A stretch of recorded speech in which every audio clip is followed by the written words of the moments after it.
Hello and good morning, everybody. Welcome to this Microsoft Build Ask the Team session for the Visual Studio team. So let me just start the presentation and we can get this underway. So once again, welcome and good morning or good afternoon, wherever you are. A few reminders before we start this Q&A session. Firstly, use the chat box to ask questions. So if you're using the Teams client, there's a Q&A chat box. I see some people have already been posting questions. That's great. We'll be looking through these throughout the talk, and that's where you get to ask this question. There's a couple other things to keep in mind. You can obviously be anonymous, so you can use your name. And you won't actually see your questions posted until one of us has a look at them and publish them. So there's a lot of questions and we'll get through them and publish them and answer them in order. You can also upvote once they are published. So if you want to hear someone else's question answered to make sure that is, feel free to go ahead and upvote. And yeah, we'll be answering verbally. We'll be talking to you. Some of us might also chat, but most of us will just have a back and forth with myself, Andy Sterland, and other people on the line. So next thing to keep in mind, there are some code of conduct. So just go to the next slide. Adequate to keep in mind, you probably heard this before, but keep in mind these sessions will be recorded for internal use. Don't record the session yourself. And of course, respect others in the chat. Keep in mind that people have to review these, so don't spam it too much. And of course, as you're all aware, there's the build code of conduct for everybody to follow. So this is that. I'm sure you've seen this before, so we'll skip quickly past this. But let's get to the actual meat of this talk, and let's start with some introductions. Anthony, do you want to go first and introduce yourself? Sure. Hello, Andy. Hello, everybody. Thank you for joining us tonight. My name is Anthony Cangelosi. I'm the program manager for the Visual Studio Core. I have had the pleasure of working from basically the start of my career, working at Microsoft for about 20 years, working everything from mobile device development before it was what it is today, all the way through to now today, the shell and the core platform that drives everything that's a shared experience in the IDE. Cool, thanks. Jonathan, do you want to go next? Yeah, hi. Good morning, everyone. My name is Jonathan Carter. I'm also a PM within the Visual Studio team, and I currently work on a few different products, Visual Studio Codespaces, Visual Studio LiveShare, and then IntelliCode, all kind of with the intention of making the developer experience a bit more collaborative and easing onboarding to code bases. I've been at Microsoft for about 13 years and have also worked on a variety of different products, from web tooling to SQL Server to ASP.NET to the browser tooling, etc. So excited to chat with folks. Cool. And Nick. Hello, good morning, good day, good evening, good night. I hope it's good. My name is Nick Molnar. I'm a PM. I work with Jonathan on the Visual Studio Services team, where we build things like Codespaces and LiveShare, and I have optional superpowers or fun facts if you would like to know any of them. Awesome. I'm looking forward to knowing them. And so then lastly, Andy Sterland. I also worked at PM here at Microsoft for about 13 years, mostly focused firstly on web tooling, but then on diagnostic tooling in Visual Studio, so things like the Debugger, Profiler, and things like that. So love to hear any questions about that, and obviously keep posting questions. I actually see there's a few already posted. So the first question we can very quickly answer is, when does this session begin? It's begun already at 1:45 a.m. our time. So let's have a quick look through the chat and see what other questions. Okay, so Anthony, this might be a question to you. So let's cue you up on the video feed. Is the implementation of Git pull origin branch in the pipeline for the integration with Visual Studio? Thank you, Andy. Yeah, so we've actually done quite a bit of work in the Git experiences inside of Visual Studio. We've actually moved to creating a new Git focused experience in the IDE, a dedicated Git tool window that gives you all the experiences for version control all in one place. We've done quite a bit in terms of improving the discoverability for all of the Git commands throughout the IDE, whether it's the new Git top-level menu.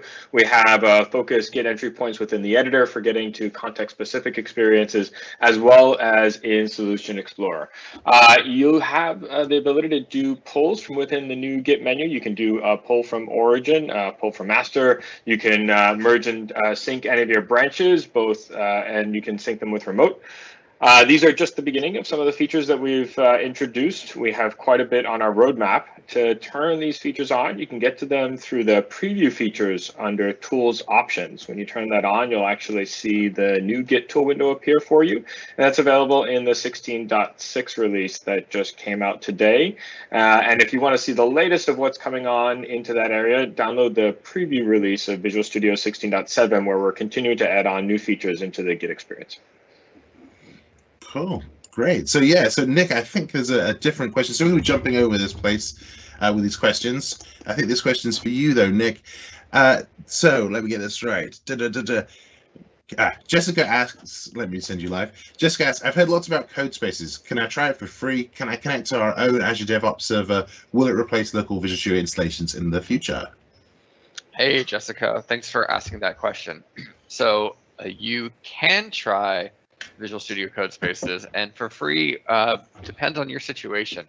So Visual Studio Code Spaces is an Azure service. That means it comes with all of the benefits that you might think of Azure services. That includes the ability to have a free trial of any Azure service by going, just doing a search on your search engine of choice for Azure trial, and everybody has a free trial where you get credits for the first month. You can use that to apply to any Azure service, including Visual Studio Code Spaces. Also, if you have any kind of subscription for MSDN benefits, Visual Studio subscription benefits, you can apply those Azure credits to Code Spaces. And so that's how you can get it for free. I'd also like to point out that Code Spaces has an option to be integrated directly into GitHub, and that's available as a private preview today. And so you can sign up for that, and that's another mechanism for accessing Code Spaces. So Jessica also asked, can she connect to Azure DevOps? She says Azure DevOps server. So it can connect to, the Visual Studio Code Spaces can connect to any Git repository that we can access publicly over the internet, whether that's a private repository or a public one. As long as we can access it from a network perspective, you can use it. When you go to create a code space, there's an option to fill in a Git URL. Just paste in the Git URL to your Azure DevOps repo. And then will it replace local VS installations in the future? No, we don't have any plans to do that. It would be a very long time before we'd even be able to do that. We want to make sure that people can use whatever tools make them happy. There are lots of benefits to doing development in the cloud, including the power of Azure, the ability to connect flexibly from anywhere, the ability to quickly onboard to new projects or to onboard new team members to those projects. And there's a lot of benefits of having that managed in the cloud for you. But there's also benefits of developing locally that you have known for years and years and years, and we'll make sure that we continue to offer both. Cool. So Anthony, I think this next question might be, there's a lot of questions around VS Code and Visual Studio. And one of the top ones is if you can use extensions. Andre asks, will extensions of Visual Studio Code be available in Microsoft Visual Studio? And I think there's another question from another member of the audience around if themes will be.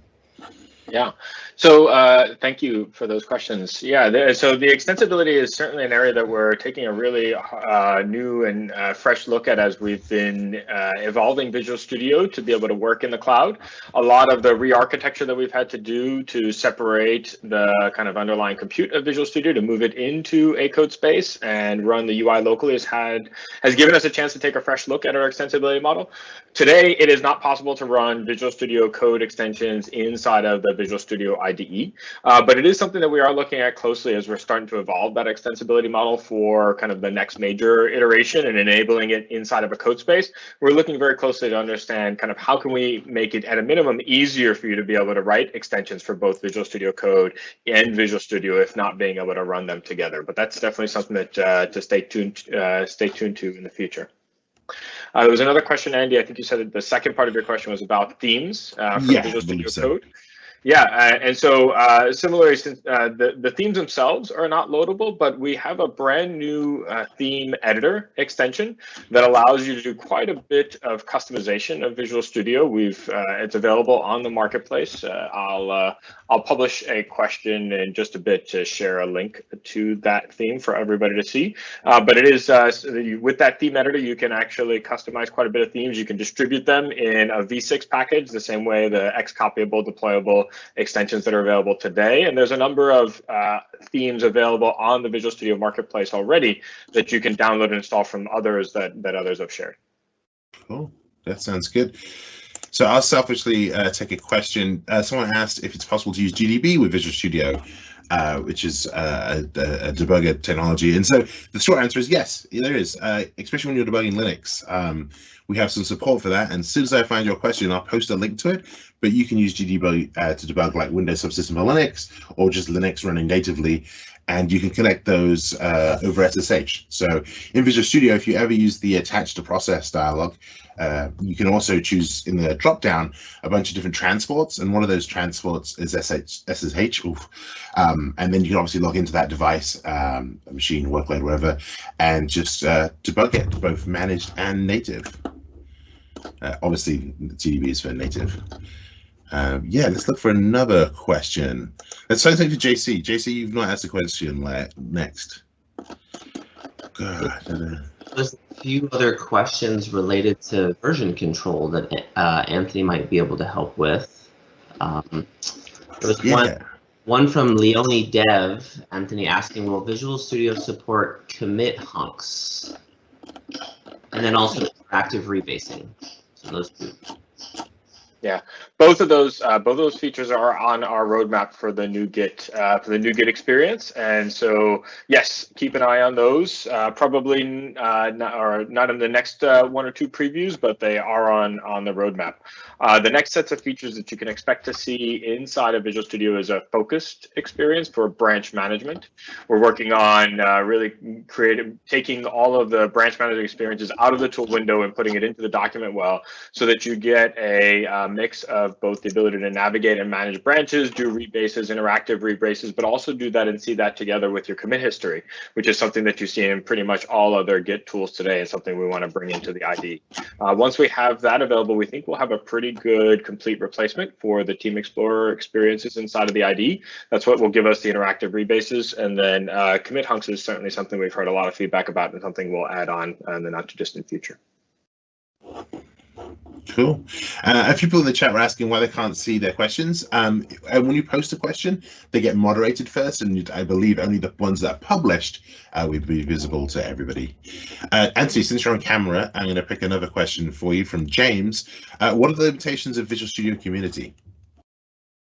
There really aren't a lot of limitations to Visual Studio Community. Visual Studio Community has pretty much all of the capability and horsepower that you see inside of Visual Studio Professional.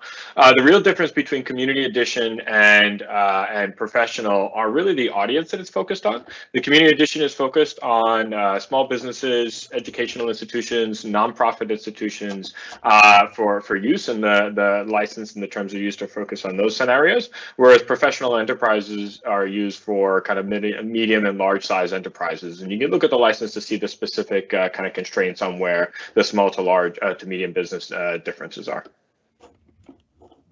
Great. So let's have a look for some. In fact, JC, would you like to take this question around how we prioritize features and bug fixes? Just a general question. I think Jessica was answering. It's now got 10 likes. So that makes it one of the top questions. Yeah, it really just comes down to however we feel each day. No. How much coffee we've had in the morning when it's 2 a.m. Yeah, I mean, I think in general, maybe each team is a little bit different, but I think what we try to do is be as thoughtful as possible with considering the breadth of feedback channels that we have with developers, right? And so you have everything from the developer community interactions where folks can post feedback or feature requests. Many teams across Visual Studio have GitHub repositories. We try to be very active on social media. We also try to communicate with people at conferences, as well as taking a look at telemetry, right, to understand customer behavior and the impact of, let's say, bug fixes and or feature requests. And so really, prioritization tends to be a function of looking across as many of those feedback channels as we can to understand, where the biggest impact is for work. Our team also, tries to be very data-driven in terms of leveraging,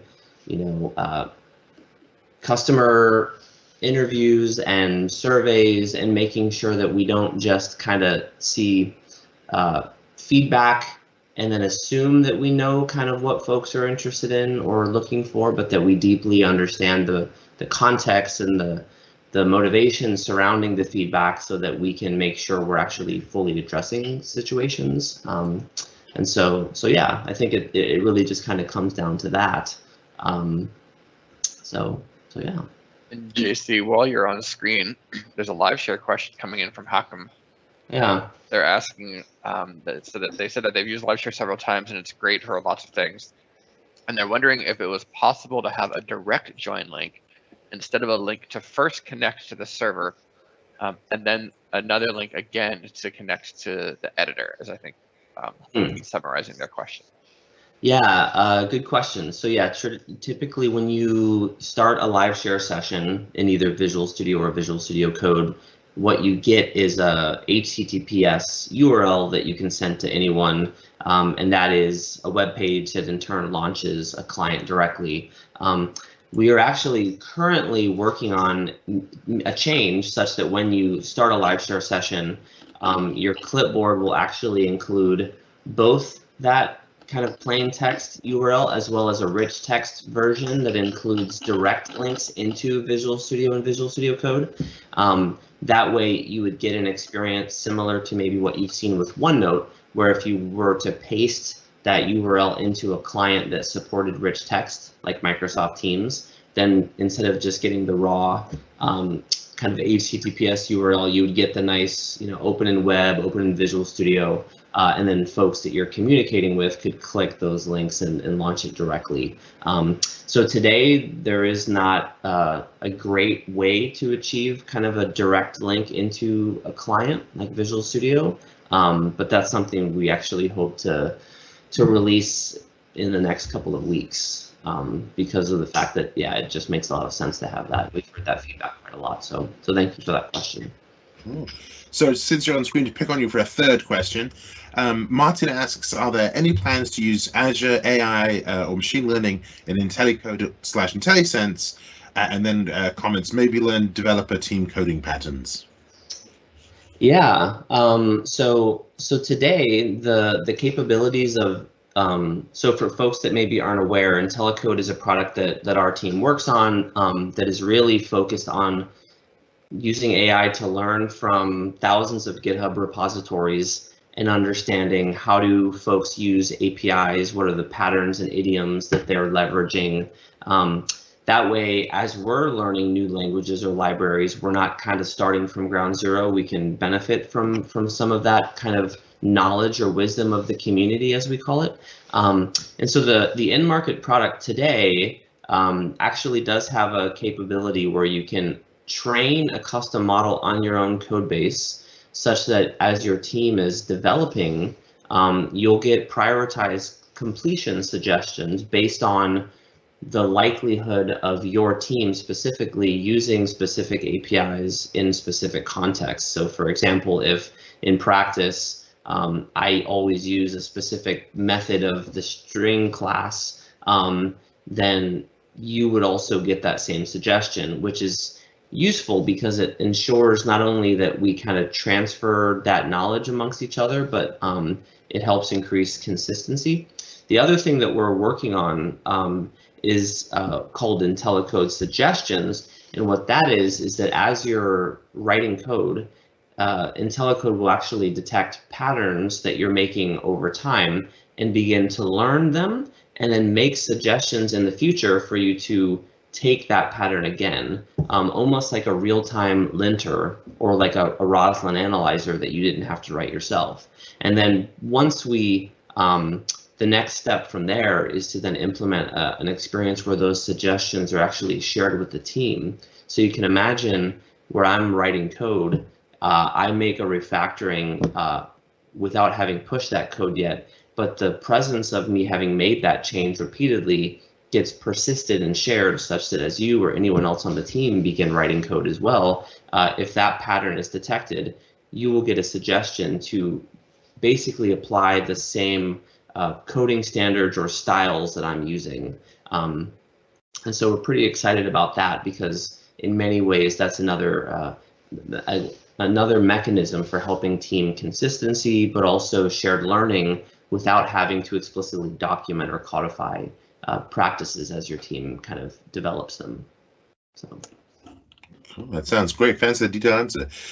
Anthony, I think this next question, which is now our most popular question, with 16 likes. So don't forget, everybody, you can keep liking things to kind of bubble it to the top. So this question is all around, it's from Anonymous.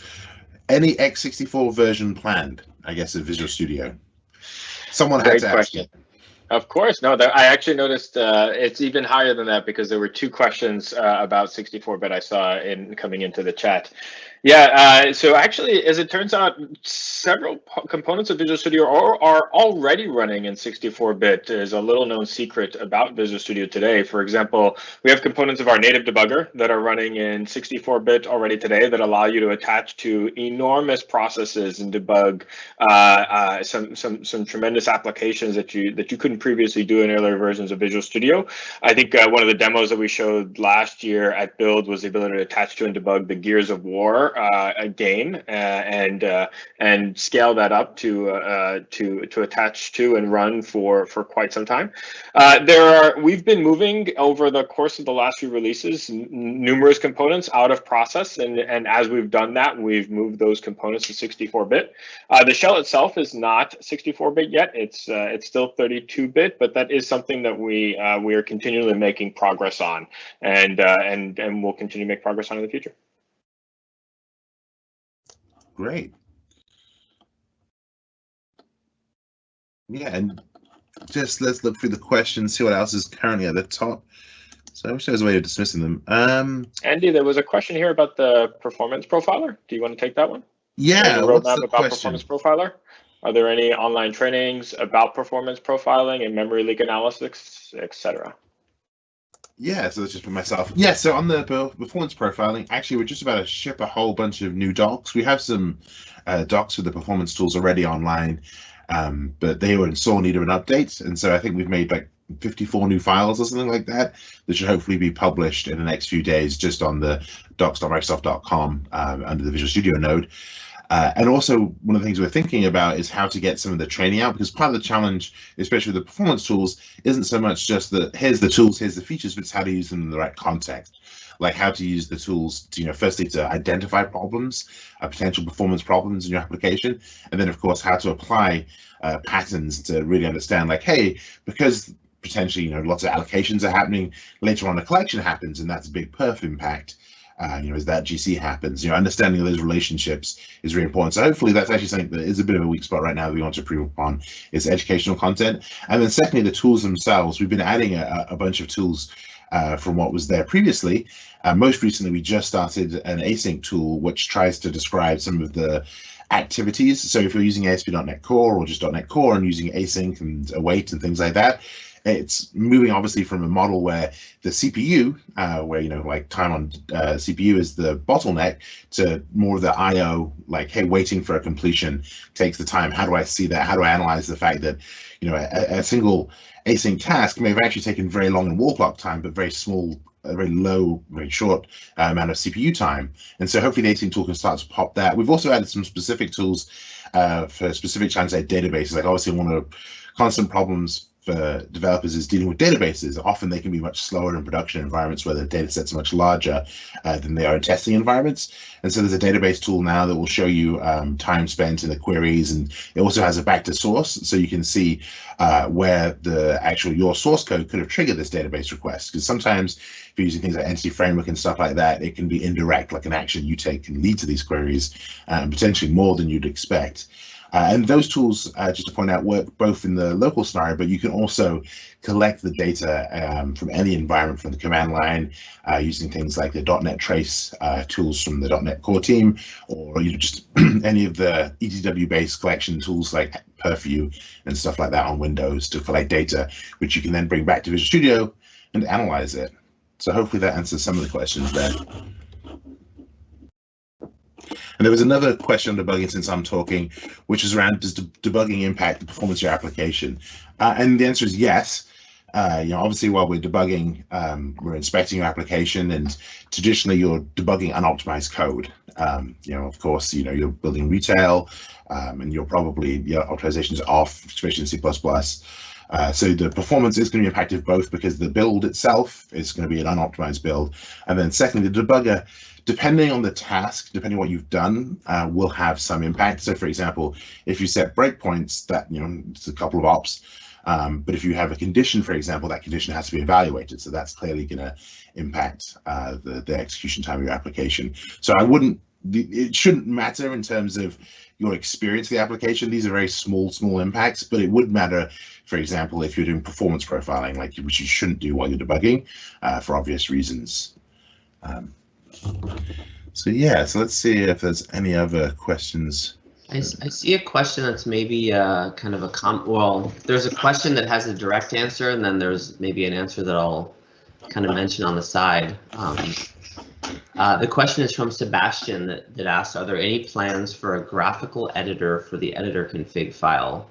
And so Anthony, maybe you're the best person to answer that, but one thing I'll mention, as I was talking about IntelliCode before, is that one of the other capabilities that IntelliCode provides in Visual Studio is actually to generate an editor config as well as update it based on the coding conventions of the actual code base itself, which we found to be quite useful for folks that maybe have existing projects. They want to then adopt an editor config, but instead of effectively inferring or going and learning what styles or rules they've been using this whole time, they can use IntelliCode to generate effectively a baseline editor config file that they can then tweak from there. So I don't know if Sebastian or folks, others, if you've seen that, but that might be one thing that's worth checking out. So. Yeah, the other thing I'll add to that, Jonathan, is that Mads, who is a prolific extension writer, has an extension for Visual Studio that gives you some language services over editor config, making it a lot easier to edit and author your editor config. We don't have it's not a graphical editor for it, but it does give you quite a bit of support in terms of helping you figure out what are the different configurations you can use right from within the editor. And I'll share that into the announcements for folks to download. Awesome. As you're talking on screen, one more question for you, Anthony. Mert asks, are there any plans to release a Linux version of Visual Studio, like Visual Studio for Mac? VS Code rocks, by the way. Exclamation point. No, there are no plans currently to release a Linux version of Visual Studio. We have the Mac version, Visual Studio for Mac. If for Linux support, though, Visual Studio Code is ported across all 3 platforms and available. Maybe Jonathan, actually, you might be in a better position to answer kind of where Visual Studio Code and Linux fit into the family. Yeah, I mean, Visual Studio Code works today on a breadth of Linux distros, whether it's Ubuntu or Debian or Mint, and then beyond the kind of set of distros that the Visual Studio Code team supports directly, the community then also helps support a handful of distros. And so yeah, I mean, if folks are seeing challenges with VS Code on Linux, we'd love to hear that. Otherwise, it's very well supported today and continues to be a very big priority for the team. So. Hey, Andy, I see there's a question. I don't know if we asked it already about. Peter Major asked, would we ever consider merging pics for Windows into the graphics debugger? I don't know if...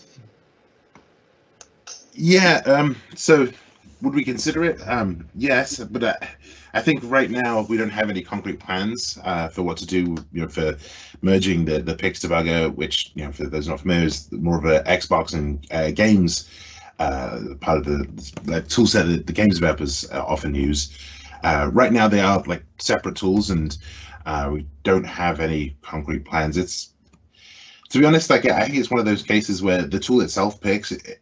It does what it does, and it's great. It doesn't really benefit as much for integration with Visual Studio that would make it worthwhile. Because one of the trades we have to make when considering bringing in very specialist tools, and there's a similar question about WinDBG and SOS, where it's like you have these highly specialized tools that are good for a purpose, but bring them into Visual Studio. One obviously makes Visual Studio much bigger and much broader, which can negatively impact that tool, because of course you've got to think about how it fits inside Visual Studio, how it fits inside the project system and everything else like that, where really sometimes what you want is a tool that fit for purpose and isn't the nice thing of Visual Studio where it's like a toolbox that has all your tools in one place that you can use, but for some of the smaller, to be honest, the tools that aren't as frequently used, it makes sense for them just to be separate, where customers can get and use them, and those tools can be revisioned separately and stuff like that from what we do in Visual Studio.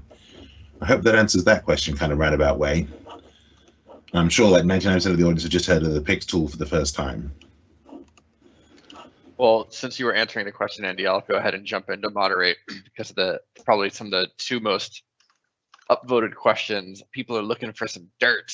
What's coming next in Visual Studio? What are some sneak peek features that we can talk about? Is there anything that we can talk about in the future coming from Visual Studio? Maybe Anthony, you want to answer that? Sure. I think one of the biggest sneak peek is really what we've been focusing on over the last few months has been bringing Visual Studio support for code spaces. So a lot of the team's energy and focus has been about readying and bringing up parity for a lot of the workloads that we have in Visual Studio, but enabling them into code spaces. So today we just announced the support for .NET Core, ASP.NET Core, as well as C++ project development on a code space. So that's out today. It's in private preview and something that we're going to be continuing to be working on over the next few months as we bring on further parity for the feature set within those workloads. But beyond that, we'll, over the next few months, we'll be spending a good amount of our time bringing on additional workloads in Visual Studio to code spaces. So naturally, we have a large population of developers who are still building .NET apps or maintaining existing .NET apps. And naturally, we want those developers to also be successful and able to use a code space for all of the value that you get out of easy onboarding, rapid provisioning, and anywhere access. We want you to be able to do that for all of the popular workloads inside of Visual Studio. We talked a little about some of the new features inside of Git. I did give a little bit of a sneak peek of what's coming in the near future with our updates, with a new focused experience for our branch management and the ability to get history and branch management inside of the Dockwell. So that's something that folks can count on seeing in the near future as well. That's what I've got to share on the core side. Anything on the debugger and diagnostics side, Andy? Good question. Sneak peeks. I think we've already announced some of the direction we want to go in. One of those is to really improve some of the experiences for solving complicated challenges, specifically around asynchronous programming. Like I talked a bit earlier about the performance profiler tool, but inside the debugger, we've also made a lot of improvements for debugging and diagnosing problems of async await, especially around trying to make it obvious from, like, if you've ever worked on a production issue and you potentially had a dump from a live production server, it can be challenging to get to the root cause of those. And so one of the things we want to do is make things like that easier to help developers solve some of the really tricky problems that happen occasionally but are really difficult. Classic examples of things like thread pool exhaustion. You're using locally, you just press F5 and it's just you browsing your site. Or maybe you have a load test agent, but it's not the same as a production load. And so the same sort of issues you get you don't get locally happen in production. Like, if you happen to use like an anti-pattern of like sync over async, so if you use task.result and stuff like that, you can very quickly essentially exhaust the thread pool, against situations where the finalizer queue is just clogged up with objects. And that can be hard to spot. And so we really want to help customers who are doing these more complicated things as you use .NET Core, especially at scale across thousands of servers and high load, tools for that, but also then just making the experience better in Visual Studio. So it's a simple thing like making it easy to go between the threads and the task view. So when you have asynchronous programming, you have this challenge that C# is all about, like await, and it hides some of the underlying constructs. Like you have different threads obviously for execution, but in C# they're abstracted and you don't notice that unless you're keeping an eye on the thread ID. Or in Visual Studio, when you step, there's a tiny little blue icon in the yellow current statement, show current statement icon when you step across a thread. So we want to try to make it easier to see some of the how should we say, I'd say the, maybe not magic behind the curtain, but some of the, so you can peer a bit more into the system and understand what's going on, and hopefully when it gets to these more challenging issues, have better tools in Visual Studio to resolve them. That's certainly one area. And then I think the next area on the similar side is the performance tools. Like traditionally, the performance tools have always been targeted at people solving CPU problems. Like they have hot path and analysis and stuff like that. So if you have a CPU bound problem where your problem's caused from exhaustion of resources, that's great. But a lot of problems in the real world are IO bound. They're contention over resources. They're waiting for things. Like a network is an obvious one. Be that network call, a REST call or a database call or whatever. Those resources are precious, and you can often spend a lot of time just sitting idly on the CPU waiting for something to happen and interrupt. So trying to make that more visible so that you as a developer, you press F5 on a page, you see it load, and you take a stopwatch, it's 2 seconds. Where does that time go? A lot of that time probably isn't spent on the CPU on the server, it's spent waiting for things to happen. And so trying to bring that together so you can take the view of your application and really understand it and hopefully be effective in making changes. So I think that's a few of the things at the top of my mind. Only thing I'll add to that, Andy, is we're always balancing. There was a question there about kind of, is there a Visual Studio 2020 coming? And there's a balance there between when we kind of release a new major version versus continuing up what we have. We generally look for a moment when there is a large kind of inflection point in the architecture of the product, or something that's going to impact a large proportion of the user base, before we go and turn the crank for a new major version. Major versions are pretty disruptive for developers overall, as they have to kind of bring their whole team forward, and so we try to not make that a frequent process. We have quite a bit of innovation and value that we've still got planned for Visual Studio for Visual Studio 2019 that we want to continue to bring to developers. So all of the things that you hear us talking about here are things that we're really trying to bring to you as quickly as possible, and as easily and with as little friction as possible. So kind of keep an eye out for more future updates to come for the near future before any major transition to a Visual Studio 2020 or next major version. Cool. So since you're on screen, Nancy, I think there's one question you'll also be able to help from Anonymous. It's now our most popular question, but Evan likes. I've been told that Visual Studio is one of the biggest code bases you have at Microsoft. How many lines of code do you maintain? Ooh, I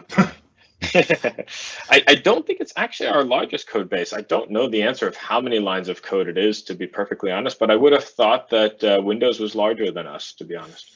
Yeah, and one thing to keep in mind is Visual's many code bases, really. There's many different components. Some of them are open source, even on GitHub, while others, of course, not. And so that, it's not as perhaps a big a monolith of other things as Anthony was just mentioning. But yeah, it's hard to say actually how many lines of code it's that big. I mean, hundreds of repositories certainly collected together that compose up all of Visual Studio, together with hundreds and hundreds of developers contributing to that code base in parallel. Not that lines of code is a good measure of developer productivity or the awesomeness of an application, of course. Let's find another question. I see there's a question maybe Nick can take, which is, any plans for offline code space? Which you can interpret that however you'd like. I have my own, but I won't. Well, my interpretation is maybe this is something that we're actually taking feedback on right now and trying to find out a bit more. I can point you over to, I'll answer on the thread here. I'll give a link to our GitHub issue tracker, where we have an issue open where we're requesting feedback on this.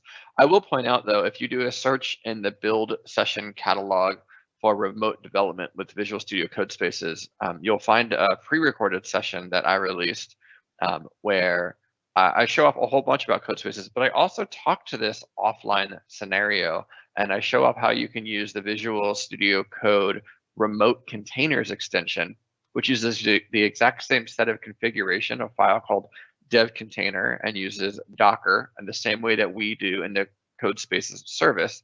So you could take a repo that was built for a Codespace and bring it down and run it locally. And in my demo, I actually go into airplane mode and show how I'm still able to run the application, get many of the same benefits. And so some of the underlying technology might be there to pave the way.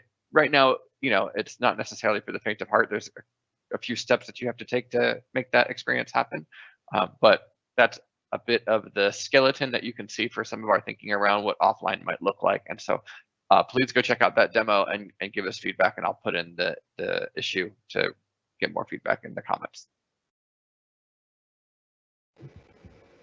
As part of that question, Nick, while you're on screen, Anonymous also mentioned server-based. So I don't know, is it worth maybe kind of explaining self-hosted code spaces and how folks might be able to use that for kind of? Yeah, good question, JC. Sorry, I don't actually see the text on my list right here, so I was just kind of going off of what you said. So for server-based, when we talk about code spaces, and when you've seen it demoed in the keynotes today, whatever the definition of today has been for you in the last 24 hours, you're mostly seeing kind of our Azure hosted, Azure managed code spaces where we spin up a VM for you, provision everything that you need on that machine to be successful. We also take care of the lifecycle of that machine, and so we'll shut it down to reduce billing and make savings for you.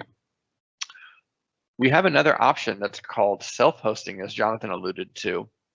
And what that allows you to do is either from within VS Code or on a command line of your choice, whether on Windows, Linux, or Mac, you're able to register that machine. So maybe it's the machine sitting under your desk, maybe it's some VM that you have running up in the cloud somewhere. You're allowed to register that machine with Visual Studio Codespaces.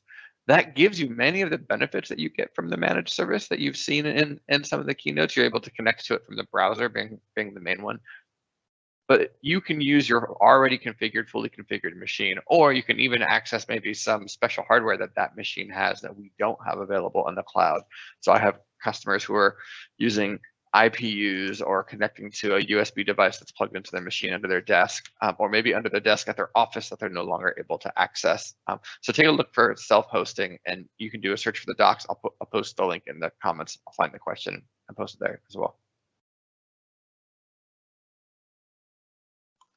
Cool. So Anthony, I think, and this is probably another question for you. It's from Sebastian, and the question is around Resharper. The question is, Visual Studio with Resharper is quite a pain to use in terms of performance. Are refactoring features still getting improved to be more comfortable? For example, move class with file, move other classes in namespace, move up, down, pull down methods, and extract interfaces. So just a general question around Resharper, and are there plans from the language service teams to continue to improve some of the refactoring support? Absolutely, yeah. You've probably been following along and noticing that over the last few updates, we've continually added new refactorings and new productivity tools across the .NET and the C++ workloads and projects. There, the Resharper tool set is great. They have quite a bit of value packed into that feature set, but it also comes with a bit of a tax. There's a significant performance impact that users see when they install that extension, as it basically replicates and doubles the load in terms of memory and performance as it recompiles and reruns a lot of the analysis that's already built into Visual Studio today. We take suggestions and look at the feedback from developers on the developer community site, and we use the voting and prioritization there as one of our kind of key metrics for what we tackle off the top of the list. There's a number of things coming and already there. So for example, adding headers to source files is already there and enabled just recently. The ability to add parameters while changing your method signature is there. We're working on moving ID analyzers to NuGet packages as well. We also have some features coming online for removing unused references in your solution or project, all there. So certainly if you're not seeing any of the ones that you haven't seen yet, do vote them up on developer community. And then I'll also share a link to the roadmap where you can see what are the full set of refactorings that we have coming up in the near future.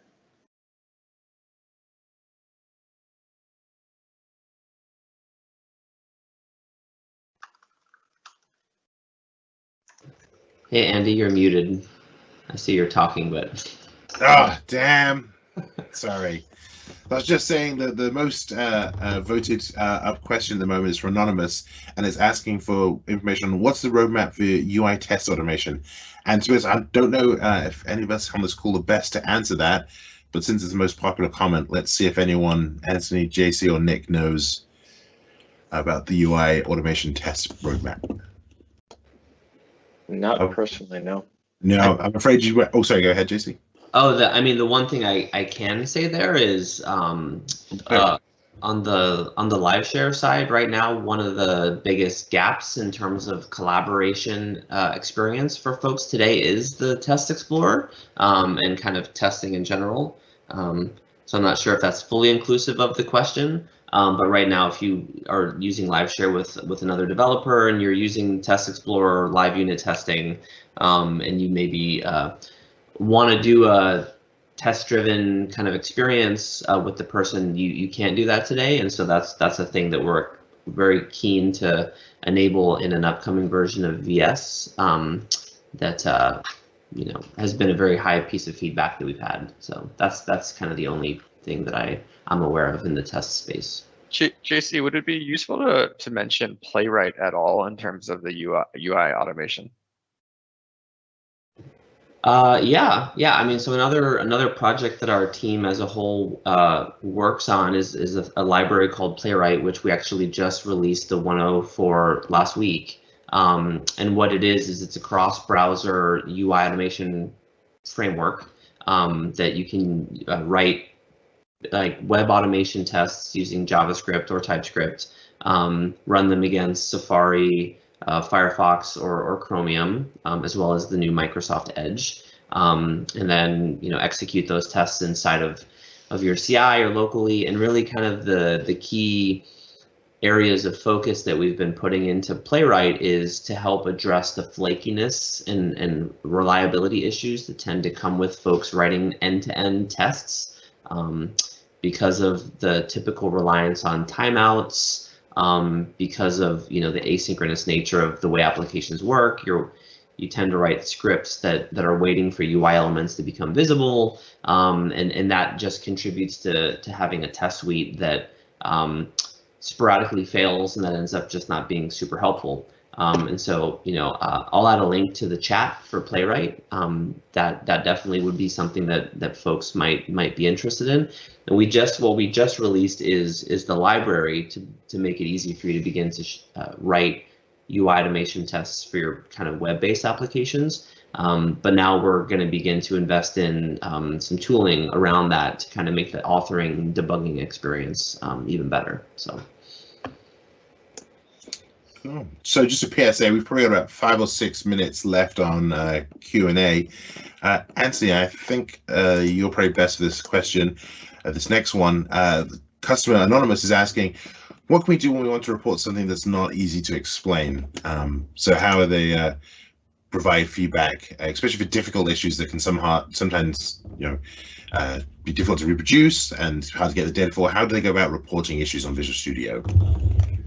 Yeah, thanks for that question. Well, developer community is actually the best place to report those issues, and using the feedback tool inside of the IDE, which will post those issues out onto developer community and into Visual Studio.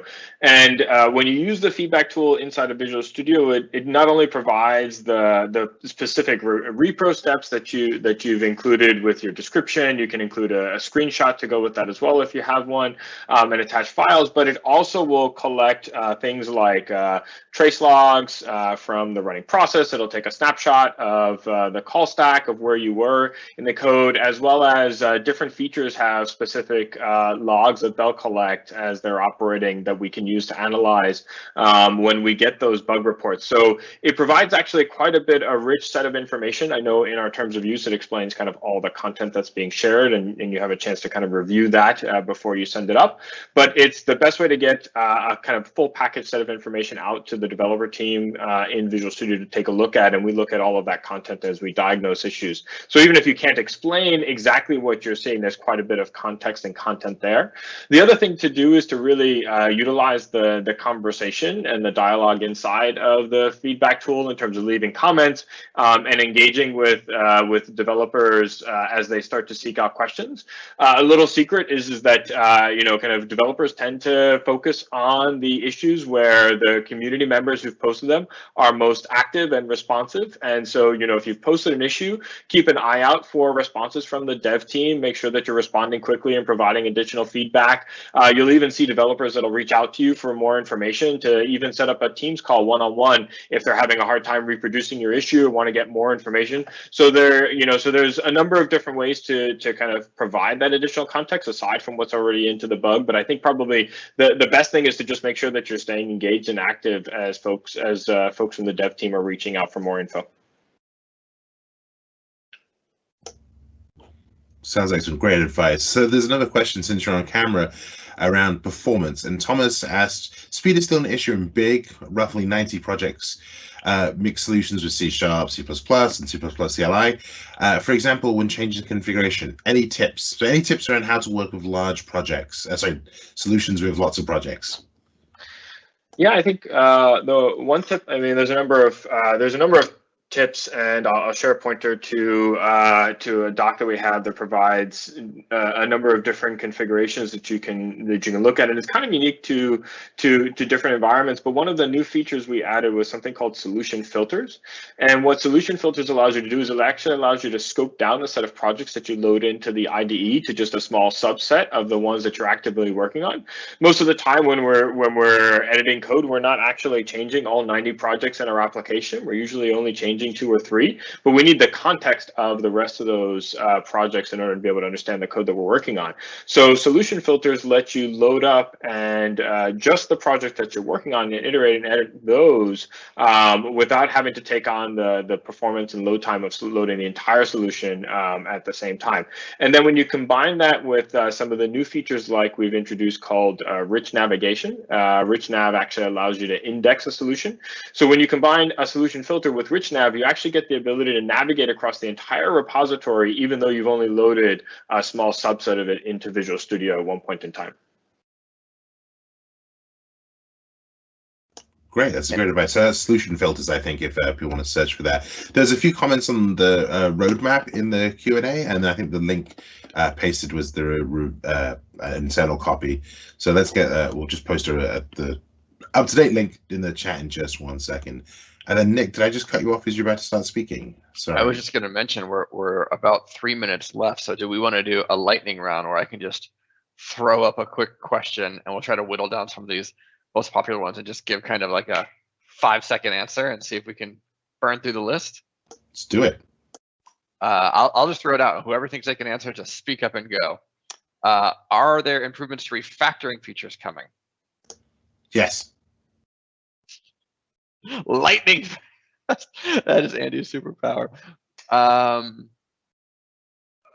gosh, I gotta read it faster than that. I'm totally messing up. Any plans on making a single great VS? This is a comment towards Mac for VS being lacking in honest eyes.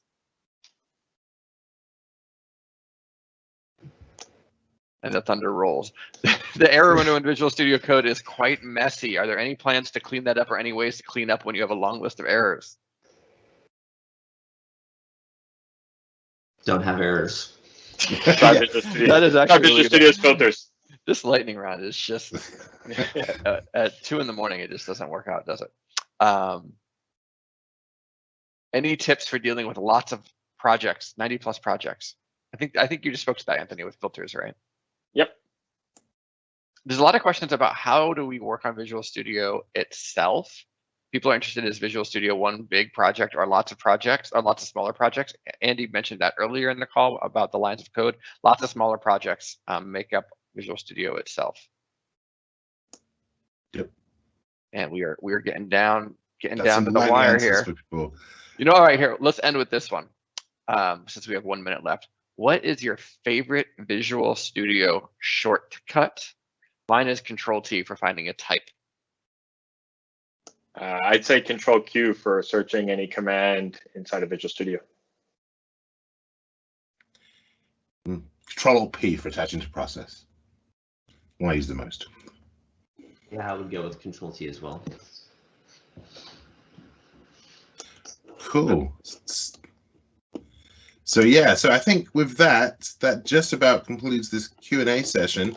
I'd like to say thank you for everyone for attending and asking such great questions. Just a reminder, there is a survey, so please do complete the survey and provide feedback. Other than that, I think we're at time. So thank you, everyone. Thank you very much, and have a good day, good night, wherever you are. Thank you. Thank you.